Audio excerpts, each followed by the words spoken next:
many scientists do you know of that were hit by a train? Today I am talking about Ed Ricketts. Ed Ricketts was an important figure in science and literature, and he also led an exciting and adventurous life. I have been staying with my aunt, who lives about 4 blocks away from his lab in Monterey, California. I have also been taking an oceanography class where we are using Ed Ricketts' way of classifying marine animals according to their habitat in addition to their genus and species. Today I will talk about who Ed Ricketts was, his book, Between Pacific Tides, and how he cataloged species. Who was Ed Ricketts? Edward Flanders Robb Ricketts was born May 14, 1897 in Chicago, Illinois, and grew up to become a marine biologist. He had a lab on Cannery Row,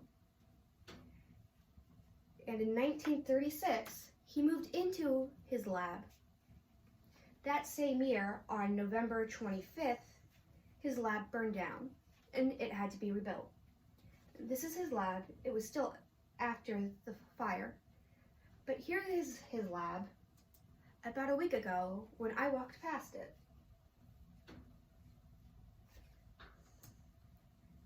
Ed Ricketts died on May 11th, 1946, when 3 days earlier his car stalled on train tracks and was hit by the Del Monte Express. He was 51 years old.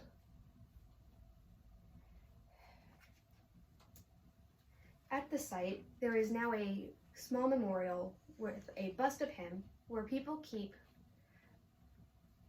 fresh flowers in his hand. This picture was taken by my aunt at the beginning of the pandemic, so he's wearing a little snazzy mask. Ed Ricketts was friends with John Steinbeck. According to John Steinbeck, based the character Doc in his famous book Cannery Row on Ed Ricketts. Aaron Hirsch, in retrospect, Between Pacific Tides, in the journal Nature, published in 2014, found through the CCC library, accessed on link.gale.com, states that Steinbeck describes Book in his book, Cannery Row, as he dresses like a vagrant, but talks like a prophet, in mind and body alike, overflowing with zealous appetites are balanced by overflowing generosity. He recites with equal fervor the spiritual verse of 8th century poet Li Po and the mysterious properties of marine invertebrates. The writhing brittle sea star and the ravishing nudibranchs, the flatworms and the ribbonworms, the impervious limpets and the tide pool shrimp, so transparent you can see their tiny hearts. Doc is a merchant in these exotic beings. He hires tramps to collect them and sends them to schools and laboratories. This is an accurate description of Ed Ricketts. While people in real life did not call him Ed, normally, some kids did call him Ed, and on the end of the block where his lab still is, there is a bar named Doc Ricketts after him. Now that we have talked about who Ed Ricketts was, let's talk about his book, Between Pacific Tides.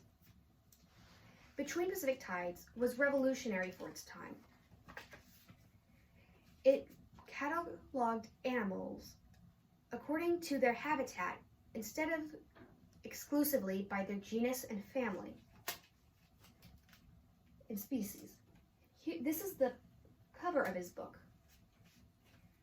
According to Sharon Levy, author of Cannery Row Revisited in Bioscience in 2001, accessed through the CCC library on link.gale.com, states that Stanford University Press delayed its publication for 9 years. He had to fight to get it published. Despite this book being controversial, it was also Ricketts' greatest academic achievement.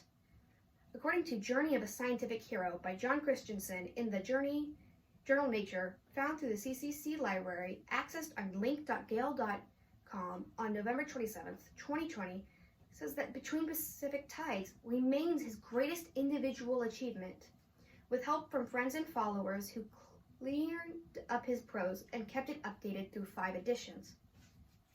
His book was finally published in 1939, and now in 2020, his book has been in print for 81 continuous years. Let's move on from Ed Ricketts' book, Between Pacific Tides, and move on to how he cataloged animals. Ed Ricketts cataloged invertebrates by including their habitat, thinking about ecology or how species interacted.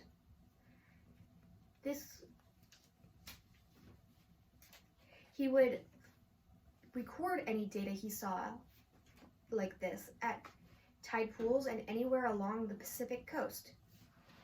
He would type up his data into formal data that he would then transfer on to index cards.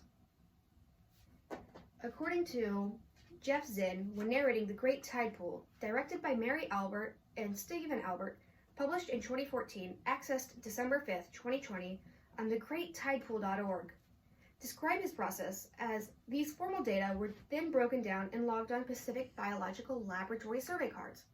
A Pacific Biological Laboratory survey card contained the observations of a particular creature from different collecting trips. Each card would include the species name,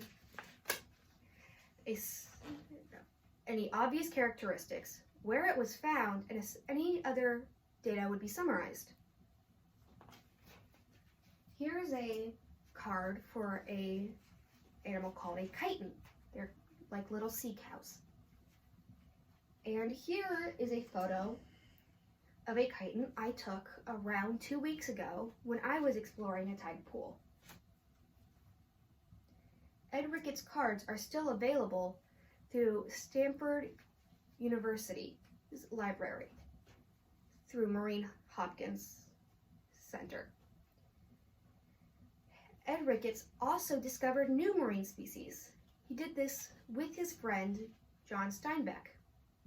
They went on an expedition to the Sea of Cortez, which, according to Morning Edition on NPR, in the segment Ed Ricketts and the Dream of Cannery Row, broadcasted May 11th, 2001, accessed December 5th, 2020, on NPR.org, covered 4,000 miles of coastline, and they discovered 35 new marine species, which is quite an accomplishment. They did it on this boat, albeit it looked a bit nicer then, before it sank. But it is now being restored, and it will return to Cannery Row sometime fairly soon.